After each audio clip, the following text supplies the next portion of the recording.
নমস্কার বন্ধুরা, শিখা সোম চ্যানেলে তোমাদের সবাইকে স্বাগত জানাই। আশা করি সবাই ভালো আছো। আমি আজকে ফুলকপির ডাঁটা দিয়ে একটা চচ্চড়ি করে দেখাবো। সচরাচর আমরা ডাঁটা ফেলেই দিই, কিন্তু ডাঁটা দিয়ে এত সুন্দর যে চচ্চড়ি হতে পারে সেটা এই রেসিপি দেখলেই বুঝতে পারবে। আমি ফুলকপি ডাঁটাটা এরম করে সরু সরু করে কেটে নিয়েছি, তার সাথে একটা আলু এরম করে কেটেছি, আর কিছুটা কুমড়ো এরম করে কেটে নিয়েছি। এই তিনটে দিয়ে আমি একটা চচ্চড়ি বানিয়ে দেখাবো।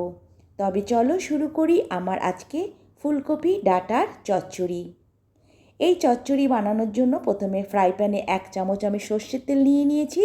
এর মধ্যে ডাঁটা আর আলুটা আমি প্রথমে একটু নুন আর হলুদ দিয়ে সামান্য হালকাভাবে ভেজে নেব।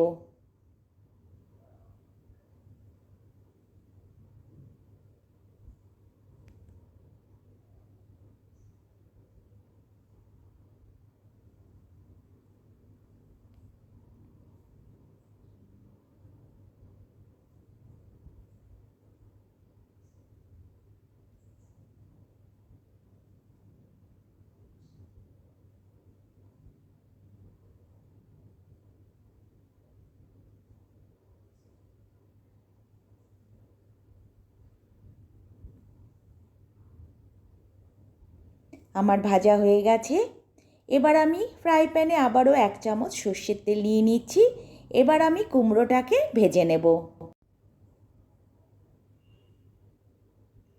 কুমড়োর মধ্যেও আমি সামান্য একটু নুন আর হলুদ দিয়ে দেব।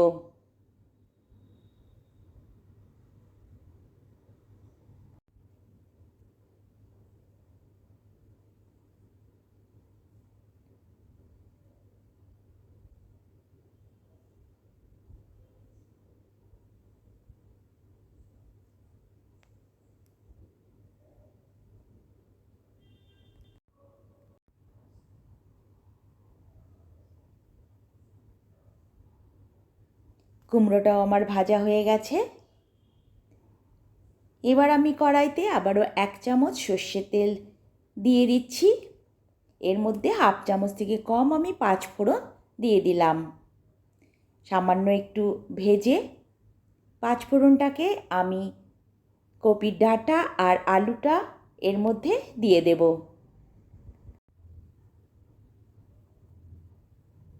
একটু নেড়ে চেড়ে নিচ্ছি।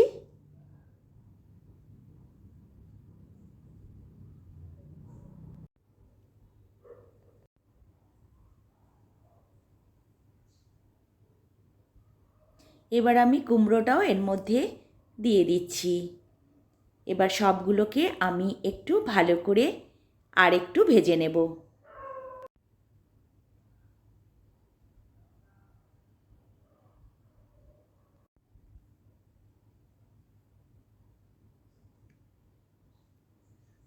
এবার আমি সামান্য একটু জল দিয়ে দেব, যাতে কপির ডাঁটা আর আলুটা খুব ভালোভাবে সেদ্ধ হয়ে যায়।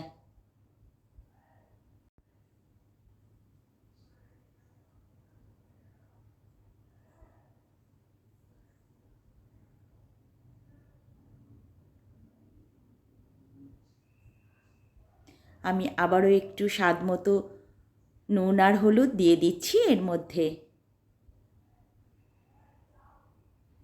দিয়ে ভালো করে এটাকে একটু মিশিয়ে নিয়ে আমি 3-4 মিনিটের জন্য ঢেকে দেব।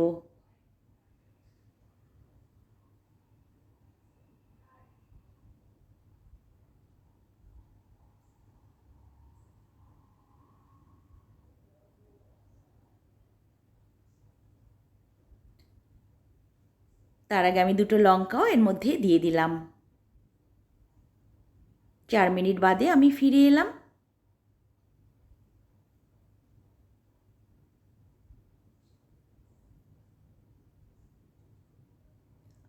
আমার ডাঁটা আর আলু নরম হয়ে গেছে।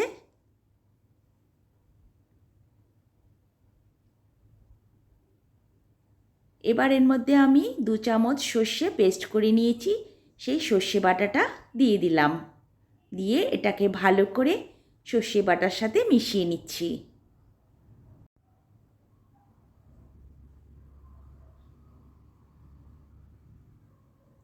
এবার আমি হাফ চামচ মতো মিষ্টি দিলাম, গুড়ের গুঁড়ো। চিনির বদলে আমি গুড় ব্যবহার করি, তাই আমি গুড়ের গুঁড়ো দিলাম। তোমরা অবশ্যই চিনি দিতে পারবে। আমি ভালো করে গুড়টাকে সবজির মধ্যে মিশিয়ে নিচ্ছি।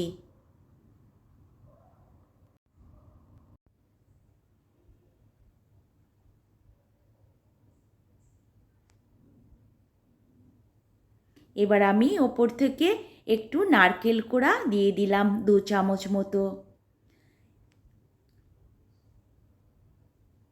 নারকেল কোড়াটাকে ভালো করে আমি সবজিটার সাথে মিশিয়ে নিয়ে আমি এটা নামিয়ে তোমাদের দেখাবো।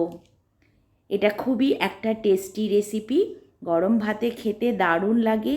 অবশ্যই ট্রাই করো, কপির ডাঁটা ফেলে না দিয়ে এরম করে রান্না করে খেও, সবার খুব ভালো লাগবে। আশা করি রেসিপিটা তোমাদের ভালো লাগবে। ভালো লাগলে অবশ্যই আমাকে কমেন্ট করে জানাবে। তবে আজকে আসি, ভালো থেকো।